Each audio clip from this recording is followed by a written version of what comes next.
Hello everyone, this is Orlando from A Collector's Dream. And today I want to talk about, first I can give you some things to look at. And I'll show you that. That's my latest pickup, really my biggest pickup of the year. Right? I did a video about that, Minnie, so you can go back and take a look at it.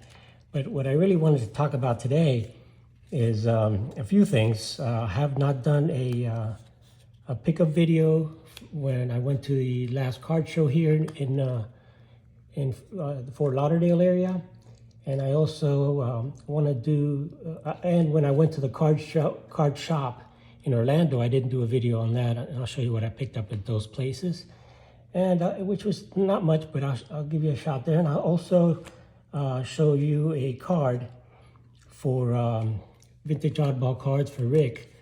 That is, he wants you to show him a card that has been well loved, beat up, a beater basically. So I don't have too many of those, but I'm going to show one. The main thing, first thing that I want to talk about today, and I think is probably the most important thing, and I want to credit this gentleman right here.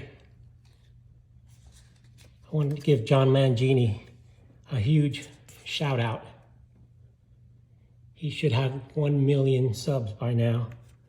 And no, I'm not kissing up to John Mangini. I'm going to tell you why I give him a big shout out. He did something last night that was just wonderful for the community and for the young collectors. Yesterday I was watching a live stream, and I love to watch the young kids. That's one of my main things, young kids that are into vintage. And the young people that are into vintage, that's why I like people like Dom from Staven, and of course Ryan Nolan from Breakout Cards. But these were young teenagers, and it was a live stream. And John Mangini got on the live stream to talk to the kids, and I was getting ready to do that. I got on the live stream, and I was in the chat there, and they were kind of, it was Jack from Cracker Jack Cards. And I want to give him a huge shout out. He has 362 subs, and he was doing a contest, the tabletop contest. So a lot of you will know him through that. But through that tabletop contest, you go back and you look at some of those, and you look and you see that they are very young kids that collect vintage.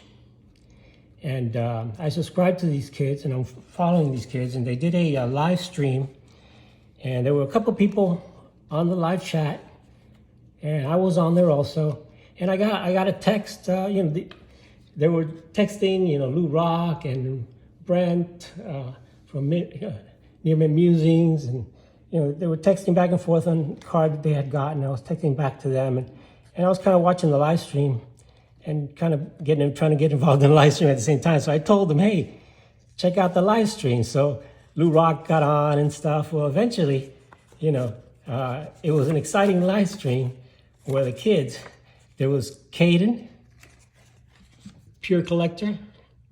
Check out his channel. He has 166 subs. And there was Luke, Nerd Pocket Cards. He's got 130 subs. So I want to give these three guys a shout out. There was also another kid there, Sam. I don't know Sam, but those are the three guys that I think you got to give a sub to.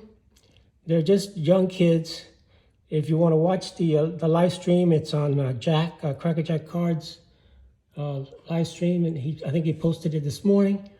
And check out Caden's collection. He's got a nice collection. I'm going to go do a little post on some of his stuff there, at least on his tabletop, so you guys can check that out today. And Luke, Nerd Pocket Cards. Sub to these guys, especially to Jack. He organized it. It was their first live stream. Mangini was doing a great job trying to hang in there. These guys had no idea what they were doing as far as they couldn't even send out a link. and they couldn't get people, it was just kind of crazy. Jack at one time got cut off. They're young kids. They tried the live stream. They did a great job of it. There was some great information, some great cards. So guys, check out these guys. Check out that live stream. It was so much fun. And the best thing about it is that we're getting the young kids involved in the vintage part of the hobby. And that to me is so exciting to watch these young kids showing, Harmon Killebrew rookie cards, Sandy Koufax cards, Roberto Clemente cards. I mean, incredible stuff. Jack's got T206 cards. His oldest card, I asked, he said he's got an 1888 Allen and Ginter card. So, and these are the young kids, guys. So, check them out. I think you'll enjoy it. And the best thing about it is just that, I get a big smile on my face watching these young kids get involved in the hobby. It's just awesome. So the other thing that happened to me last week is I was on Mike Moynihan's stream, the Bench Clear Media. We were talking about the 55 Bowman cards. So if you haven't seen that live stream, go ahead and watch it. I talk about these. And so I picked up these cards. I had a bunch of these at one time, but I didn't really keep them.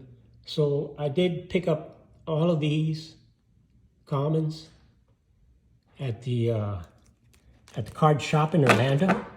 Give you a quick look through these. And these, the first series, they came out with the light border and the dark inner border. And it really didn't quite look like the actual TV, in my opinion, that it should have looked like back in the day. So after the first series, they changed the look on them. So you take a look at some of these. So I just picked up some common cards to show for different reasons. Some because they have advice to youngsters. So I picked up some that have that instead of the bio on this part. Some of them have the biography of the player. Some of them have things like that. You can see on this one has the biography of the player. So I just wanted to show a good variety of what was there, what these guys, the cards look like in the live stream with Mike. So it was on Bench Clear Media. If you haven't seen it, go ahead and take a look at that. A lot of you guys have never seen my face. It's a good time to kind of see me if you want. I don't know if it's worth it, but it was a great interview for sure. Showed some great cards. You don't need to see my face though. You can just go ahead and watch my videos. You'll see better stuff there, great cards. So look at this. These are from the 55 Bowmans, and you see how they make the borders, they changed them from light to dark. And that made it look more like the actual TV at the time. So all of the rest of the cards, except for the first series, all the rest were like this, which are a lot nicer, look more like a TV. They even put some shading in here. It made it kind of look like a 3D effect. So, and the thing with these is they tried to really cater to the kids. And, picked up some Latin players, Cuban players while I was at it. Picked up one of the umpires to show the umpires were in the set, the first set like that, really to have umpires in them. And the back, it doesn't have any stats or info here, it's blank. And it just talks a little bit about the umpire, and it has a question. And the rookie cards, they don't have the stats, they have a question. There's a rookie card for a Cuban player, Chico Fernandez. So that's what I picked up at the card shop. And at the card show, I just kind of look around and try to find some stuff that I hadn't seen in a while. And I ran into a dealer that was there. He's usually there at that show and does shows in Chicago and stuff like that. And he focuses on a lot of oddball stuff. So I asked him, for some vintage football, see if he had any vintage football.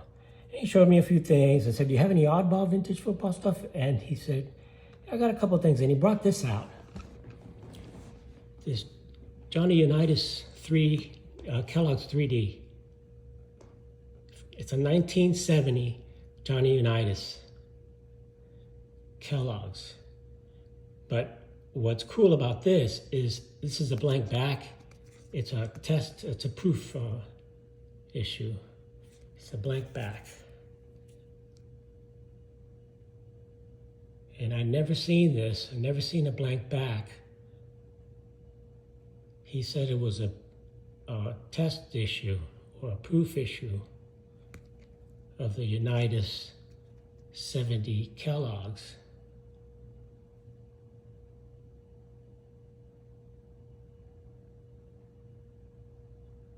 So I went ahead and picked that up because I'd never seen that before. And I thought I'd get that. You know, I've picked up a lot of Unitas cards, and this was pretty cheap.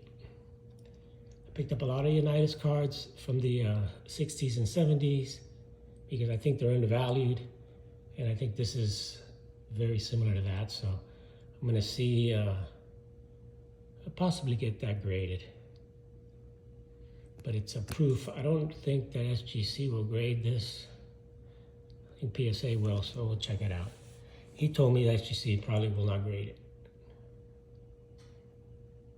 So anyway, that was the pickup from the card show.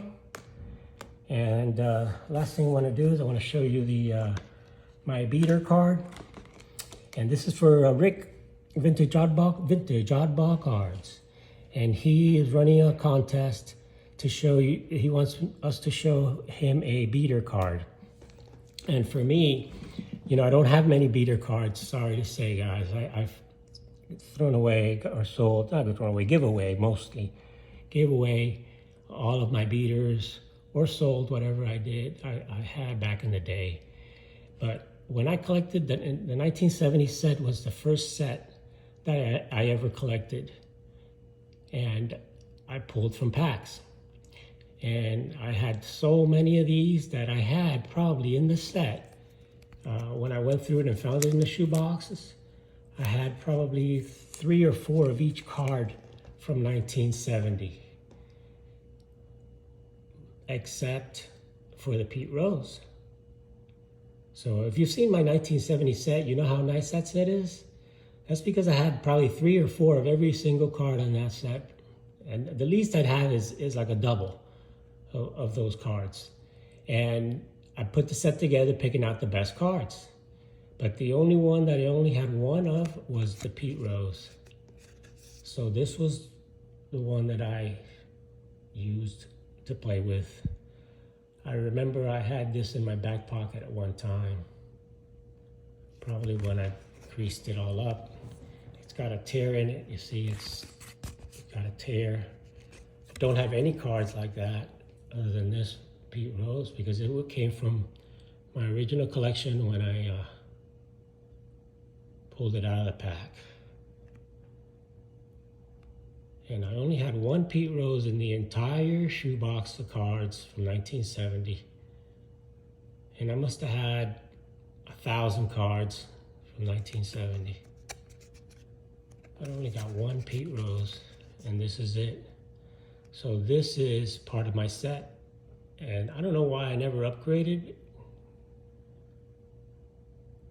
But this set was kind of put away for a long time once I took out all the doubles.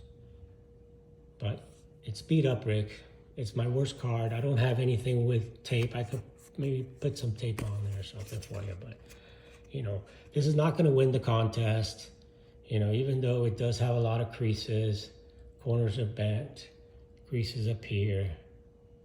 You know, it's got staining. You know, pretty bad corners, as bad as you can get. It's got some staining there. It's got creasing, bad edges. So it's a terrible looking card. It's the worst card I got. That's all I could find as far as a star card, a beat up star card. And it is the only Pete Rose that I have from, this is my only Pete Rose, 1970 Pete Rose. So Rick, I know I'm not gonna win the contest. You know, the Misfits are gonna look at this, they're gonna laugh, say, oh, that's not a bad card at all. You know, but it is what it is. This is it, that's what I got. So that's it, Rick. My beat up Pete Rose pulled it out of a pack, probably put it in my back pocket, and when I went on my bike to show my friends, and it's the only P-Rose I have from that time. So the other stuff I want to show you real quick, give you a good look at my mantles. I showed this when I did the Mike Moynihan. I talked about the Bowmans, and this is a 54 mantle. This is the only mantle from 54. Bowman was the only one that produced the mantle in 54. So I'm going to get a good look at it here. There you go. And that's 5. These were all, I pretty much pulled these, not pulled these out of packs, of course not. I got these raw, and I had them graded many years ago. I had all my mantles, most of them, my mantles I bought raw and then graded them many years ago. So they're all in the old slabs, very old slabs. But I got these back in the day when I was a dealer, and I would go through the shows and I tried to find good mantles, and this is what I ended up picking up as far as my 54 mantle.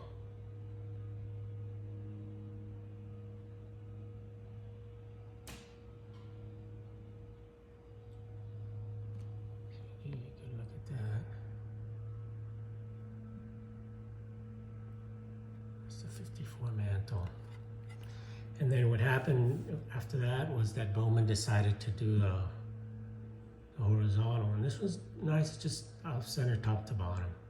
And then Bowman decided that they were going to do the horizontal cars and do the Bowman design. And this is my 55 mantle. This is the one that I showed in the interview with Mike.